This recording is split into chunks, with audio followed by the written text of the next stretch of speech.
You work hard, you make money, you do it for yourself. That's not life.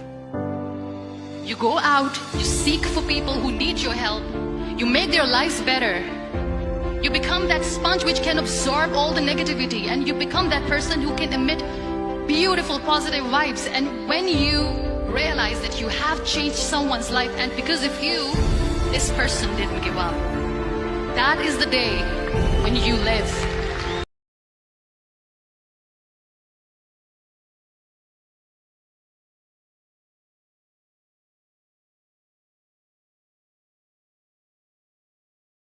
I was 18 years old when I got married. I belonged to a very conservative family, a Baloch family, where good daughters never say no to their parents. My father wanted me to get married, and all I said was, if that makes you happy, I'll say yes. And of course, it was never a happy marriage.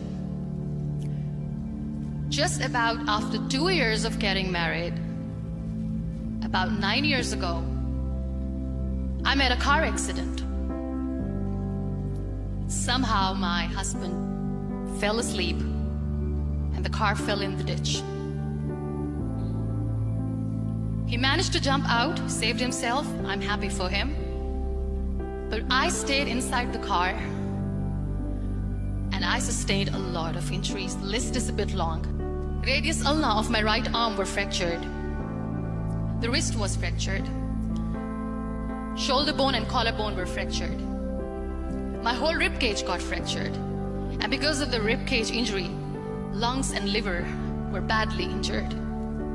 But that injury that changed me and my life completely as a person, and my perception towards living my life, was the spine injury. 3 vertebrae of my backbone were completely crushed, and I got paralyzed for the rest of my life. Many people came to rescue. They gave me CPR. They dragged me out of the car. And while they were dragging me out, I got the complete transection of my spinal cord. Those 2.5 months in the hospital were dreadful. I was at the verge of despair. One day, doctor came to me and he said, well, I heard that you wanted to be an artist, but you ended up being a housewife. I have a bad news for you. You won't be able to paint again. Next day, doctor came to me and said, your spine injury is so bad, you won't be able to walk again. I took a deep breath and I said, it's all right. Next day, doctor came to me and said, because of your spine injury and the fixation that you have in your back, you won't be able to give birth to a child again. That day, I was devastated.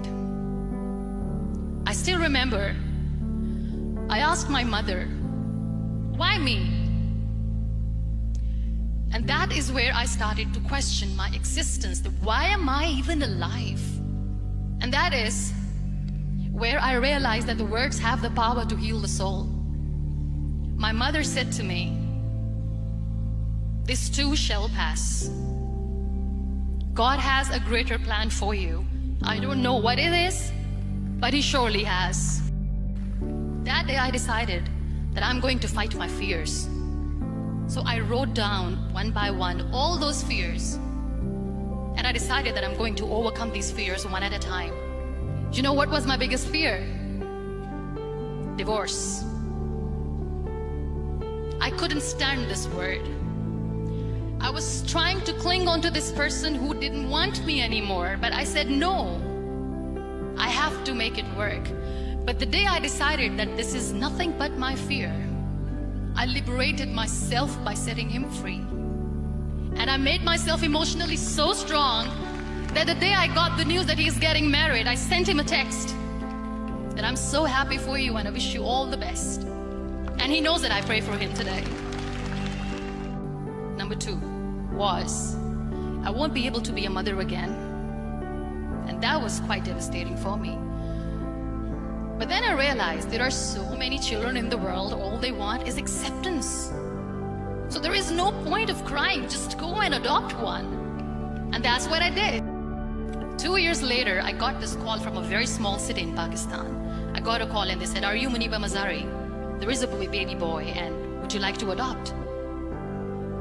And when I say yes, I could literally feel the labor pain. I said, yes, yes, I am going to adopt him. I am coming to take him home.